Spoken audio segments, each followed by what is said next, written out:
Hi, this is George from Fame Music Radio, and you're listening to The Business Side of Music. Success in the music business begins with a dream, a vision. This podcast will give you, the listener, the insight and tools to turn that vision into a reality. Meet the industry professionals who work day by day behind the scenes, helping to make those dreams come true. Welcome to the business side of music. Hey, this is Bob Bender, and you're listening to this episode of The Business Side of Music. In the studio today, co-host, co-producer, Vinny Rivas. How you doing? Howdy, sir. Vinny's the creator, founder, CEO, chief cook and bottle washer of Indie Connect, who's one of our proud sponsors of the show, Music Side of Business, or Business Side of Music. Someday. In the studio today, a very wonderful lady. You got to meet her earlier this week. Robin Earl, who is a voice coach, does vocal production, artist development. Robin's known globally for finding solutions to vocal issues quickly. Her client credits include Disney, HBO, The Tonight Show, that's very cool in itself, Colgate Country Countdown, The X Factor, and American Idol. Robin's own vocals are featured on HBO, Disney, NBC, ABC, and various films. She coaches at her Nashville studio, also by telephone and Skype. Robin, welcome to the show. Thank you. It's good to be here. Yeah, great. You lead quite the storied life, I guess. How did you get into this business? Well, originally as a singer. I've been singing since I was 5 and just always loved music. Something I try to impart to singers is that feeling of just the joy of singing.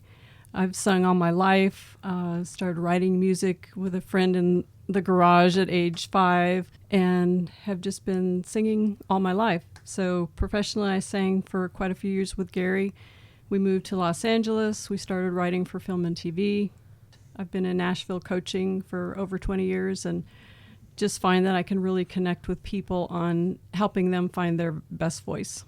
One of the things that I discover when working with talent, and young talent, of course, they're learning, but you get into some of these more established artists they've had record deals, they've been performing for years, and their voice isn't what it used to be. Is that someone that you can help? Yes, and that's pretty common, actually, is that feeling of my voice isn't what it used to be.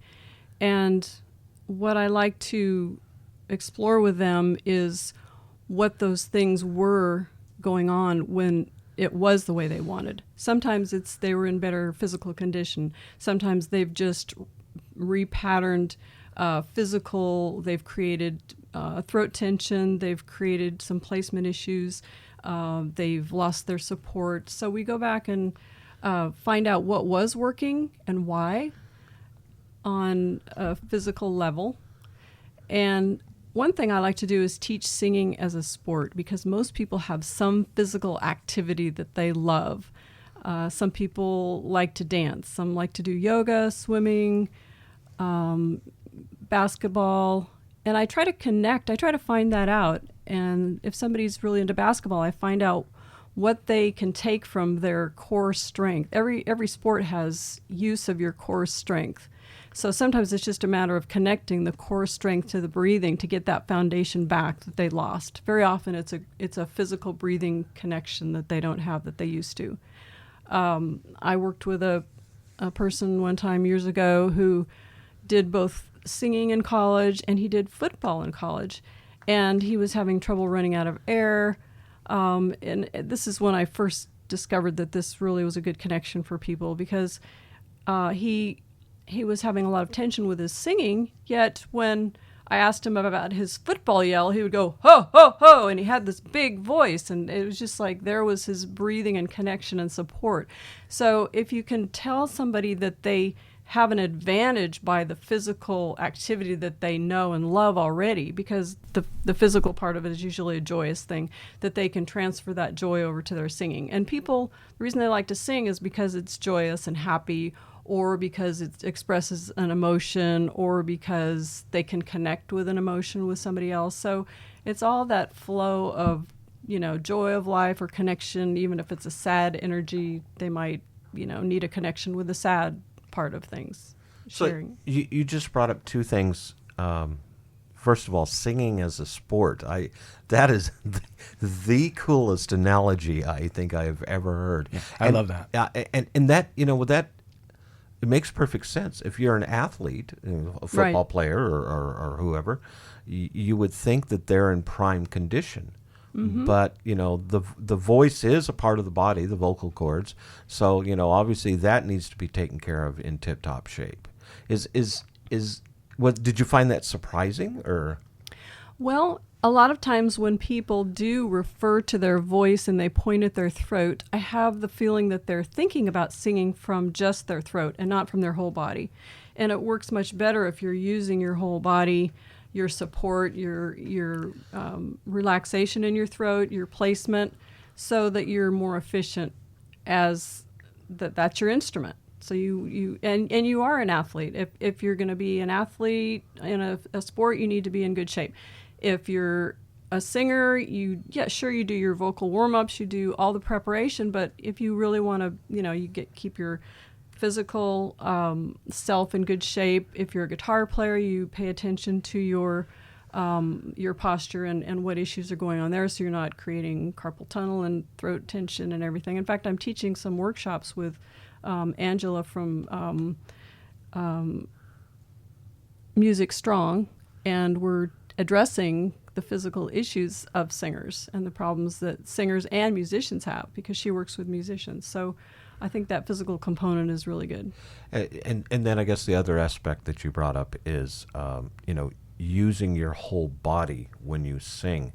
I guess a lot of singers, especially if they haven't had formal training, they don't think from that aspect. I mean, I've been in the business a long time. I've never thought about, using your whole body when you sing. So if you have someone that comes in, my wife and I have a good friend who's country artist, recording artist, had several hits. Voice isn't what it used to be.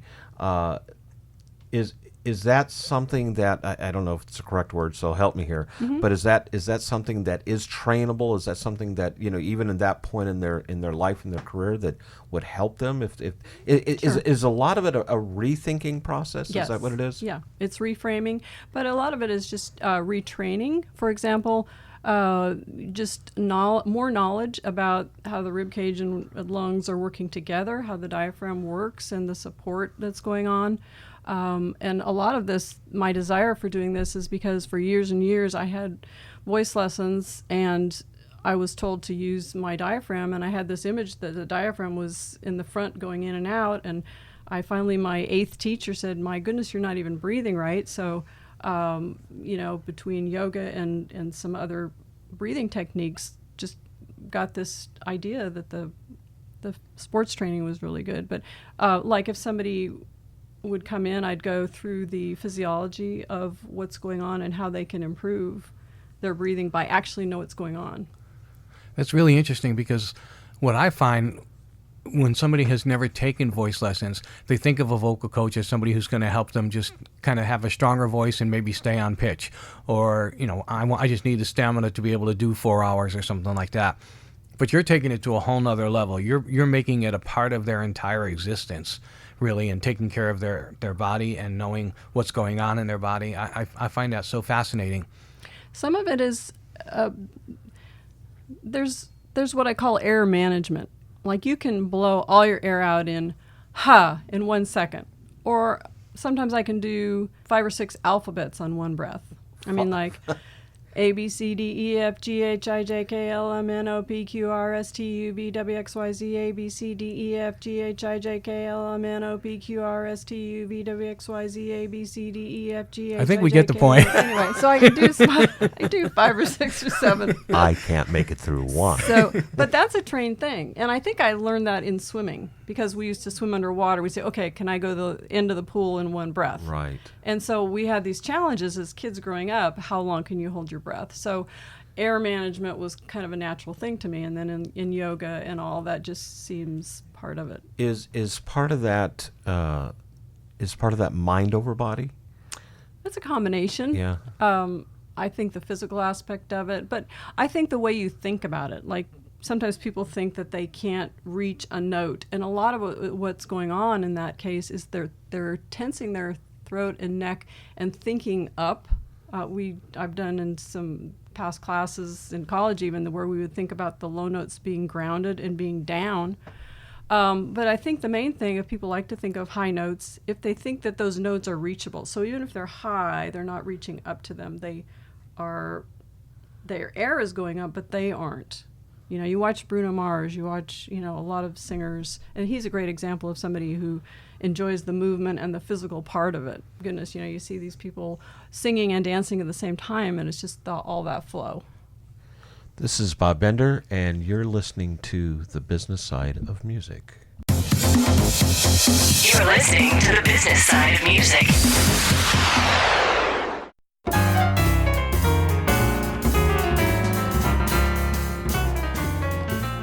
Fame Music Radio, serving up a potpourri of independent music to every nook and cranny throughout the internet universe. From Roku TV to TuneIn, the world is listening. FameMusicRadio.com.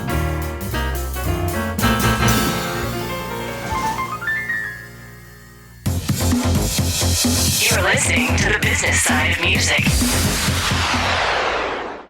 We're back here with this edition of The Business Side of Music. Bob Bender, your host. Vinny Ribas, co-host. And we're talking to Robin here with regards to vocal training the correct way. Vinny, I think you had a question? Well, not a question, but an observation. Because I remember listening to one vocal coach talking about, you see a singer, like they'll raise their arms to do something, or, they make gestures, and they make them seem really natural, but there is a reason for them. There are different things that you can do physically when you're on the stage that help you to reach a note or extend your breathing. Am I right about that? Yes, that's very true. And people have different gestures for different things that help them. Sometimes it's to do with breathing, sometimes it's to do with projection, but it's also on stage to do with the expression. And that's something that's so important is getting past the idea that you have to sing note to note. Sometimes people are just too careful of it, and if they think about the expression of the song as a sentence that they just thought of, it's more of an acting thing. I just wrote this song. Whether they did or not, if they just express it in that way, then it just comes out as a performance, like an acting thing, or it just becomes part of them and is more natural. When a songwriter is writing a song, and they write it for themselves, if a singer, we noticed this last night. We went to an event, and songwriters events, and one of the songwriters, in fact, mentioned, "I hear this song in this key. This is the key I wrote it in, but the artist that recorded it in an entirely different key." And the songwriter said, "So we're going to try it in that key and see how it works." Is that a good thing or a bad thing? I mean, I want to say it was probably several keys higher than maybe the songwriter should have been. I will always ask the singer for their best key. Sometimes guitar players are more comfortable in playing the song that they're best on guitar. But I think the guitar player would need to defer to the vocalist because that's what the message is going to be, and I think the comfort level of the range of the vocalist is that's priority for me, whether the singer is playing their own guitar or somebody else. A lot of cover bands have that challenge where they're trying to do everything in the original key, and the singers just can't cut it, or they just they have to do it, but they're just not comfortable there. It's what do you recommend for a singer who's coming out there and wants to do Adele songs or something like that, and just doesn't have that yet? I think it's really useful for people to learn to write Nashville number system chord charts so that instead of having a specific key, they can play in any key. So if you put a chord chart in front of a band and they can read in any key, they should be able to make adjustments. You can try 3 different keys in a rehearsal, say what works. So both for musicians and for singers, I think it's good to think in terms of keys that can be adjusted And sometimes there needs to be compromise. If the guitar player, the singer might be able to sing in D, whereas the guitar player might not like, or the piano player might not like C sharp. So, sometimes there's some compromise, whereas you don't want to have the singer way out of their range, because that's not as good. What I like about the number system too, for those that don't know about it, I mean, it's basically taking your chords and putting it into numbers that when the musicians know the scales of the different keys, they can just read the numbers and change the key at any time.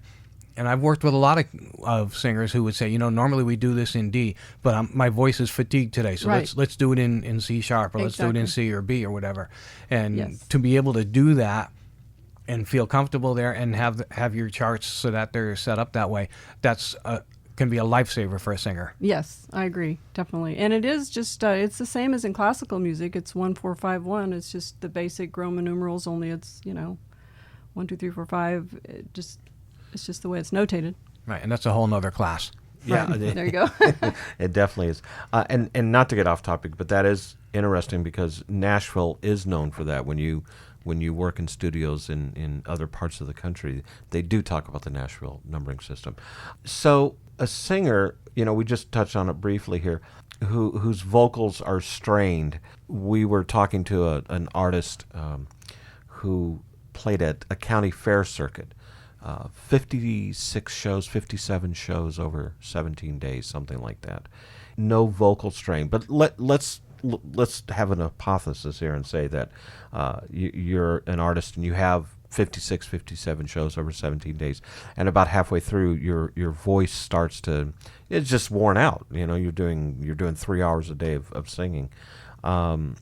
What's the best course of action at that point? Is there throat code, or not talking between, or what do you do? Those are both good, and I've been in that situation. Gary and I had 28 straight days of 6-hour shifts, 7 days a week in Nevada, and it had to be a casino. I didn't say 6-hour shift. It had to be a casino. Yeah. I've done so many. I did 77 days straight at the Bonanza gosh. Casino in Reno. Oh my gosh, yes.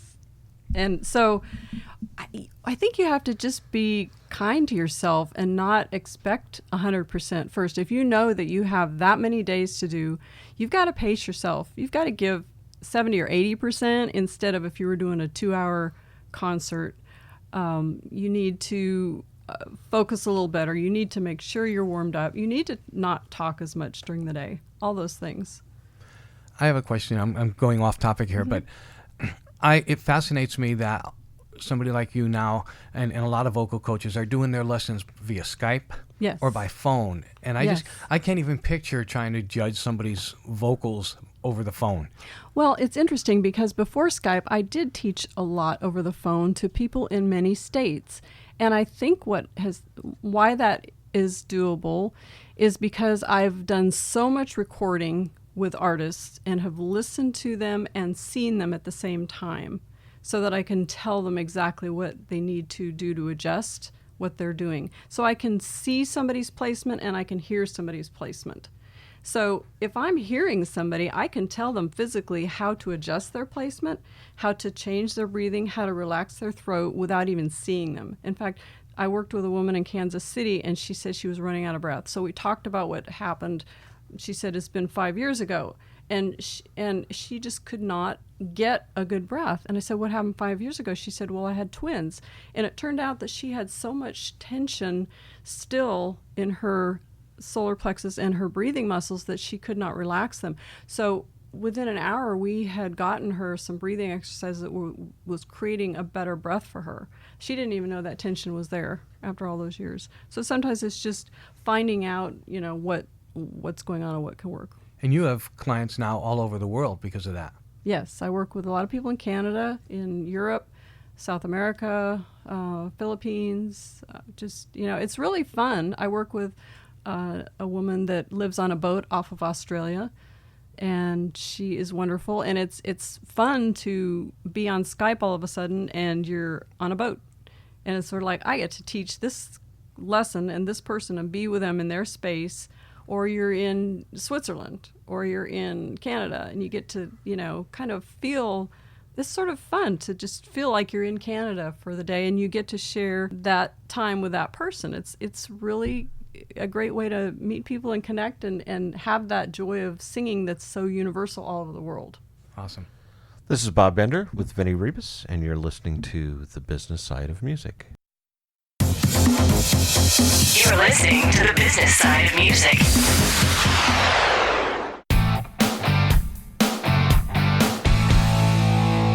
Hi, this is Vinnie Rebus, the founder of Indie Connect. Our goal is to ensure that you have the knowledge, the tools, skills, resources, and connections that you need to develop a profitable and long-lasting career in music. One way we do this is through these Business Side of Music podcasts. I'd also like to invite you to check out Indie Connect magazine, our free multimedia online publication packed with practical interviews and advice from music industry experts. Go to www.indieconnectmag, that's www.indieconnectmag.com. Let us walk with you and guide you every step of your musical journey.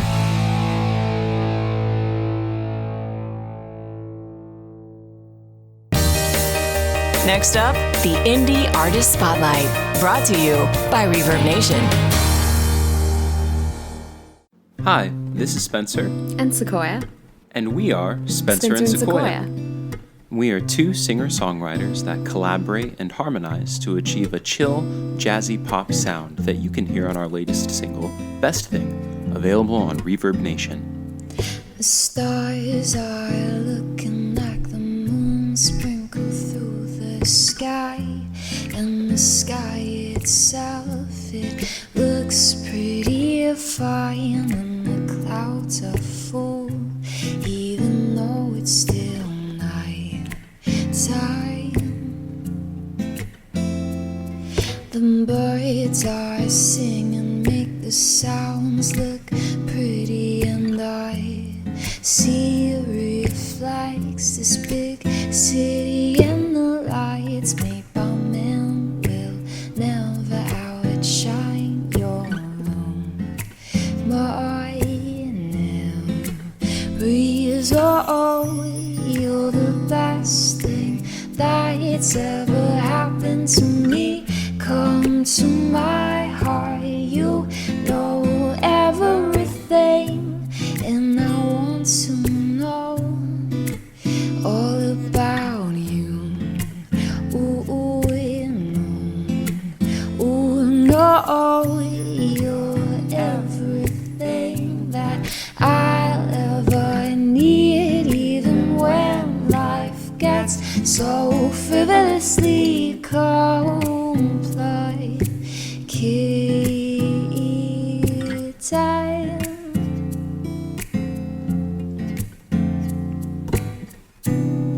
They say they'll never see the wind, but leaves dance. Oh, they spin with that wind. So can't you see it? See it? They say that they'll never see you, but they'll always look outside their windows, not a picture painted by the fingers of a man, 'cause it can never stand for you. Oh, you know you're the best thing that's ever happened to me. Come to my heart, you know everything, and I want to know all about you. Oh, no. Oh, no, you're everything that I'll ever need, even when life gets so frivolously complicated.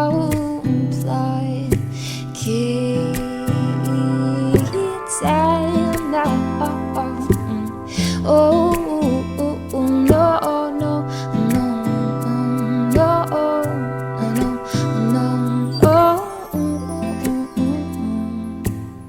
We are Spencer and Sequoia, and we're members of Reverb Nation. You're listening to the business side of music. Yeah, we're back here with the business side of music with Vinny Rivas. Glad to have in the studio today Robin Earl talking about vocal coaching. You know, I'm not a singer, and I'm learning a ton of stuff here. So, wealth of information. When I was performing a lot, they told me I had to sing. I had a duo, and you can't just listen to one person all the time. If I really study a song, I can be close. Okay. That's as close as I can get. I don't have perfect pitch by any means, and sometimes just following the melody, I'll make it up as I go along because I don't memorize it that well. We've been talking a lot about the power in your voice and the strength and everything, but can you help somebody like me just be better at being on pitch? Yes. I think pitch, most people can hear pitch pretty well, and they know if they're off or not. Some people cannot, but most can.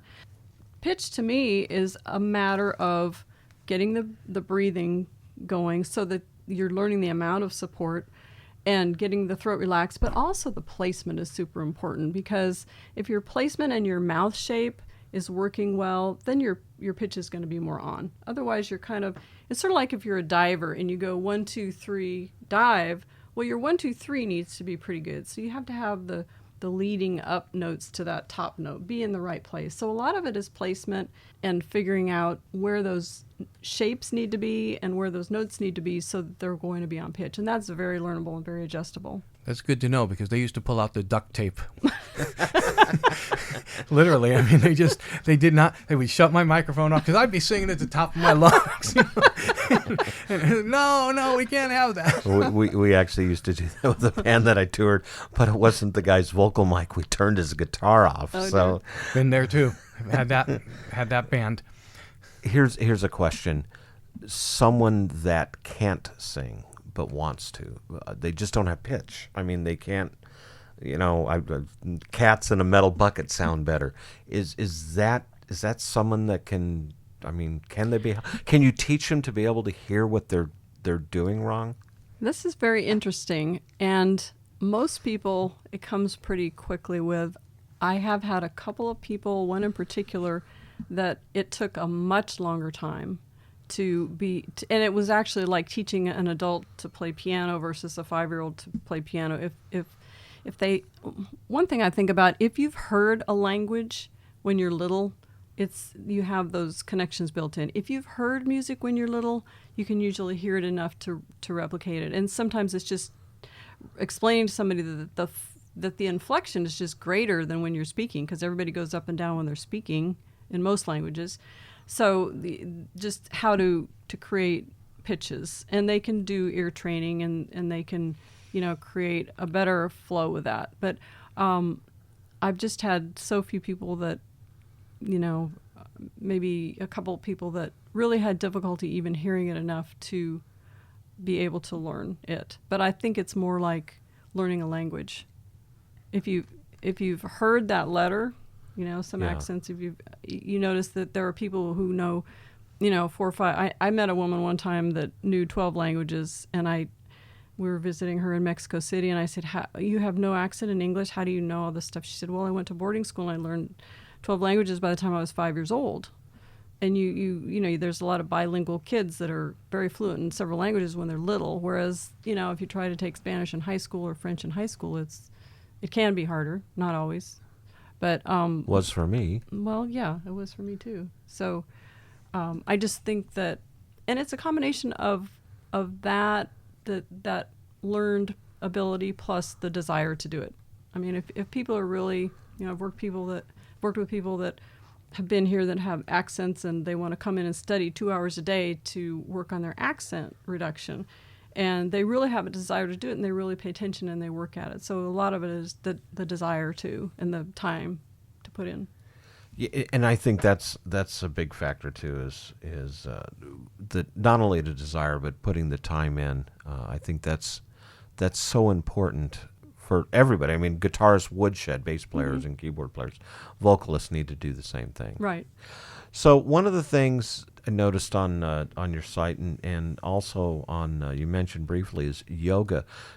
Different forms of exercise, meditation work better than others for vocalists in training? It depends totally on the person. Some people, they can get that connection with yoga or swimming, sometimes basketball, martial arts. I've worked with several guys that work downtown that, playing country music, and I say, what's your sport? Weightlifting. So we work on simulated weightlifting to work on their core.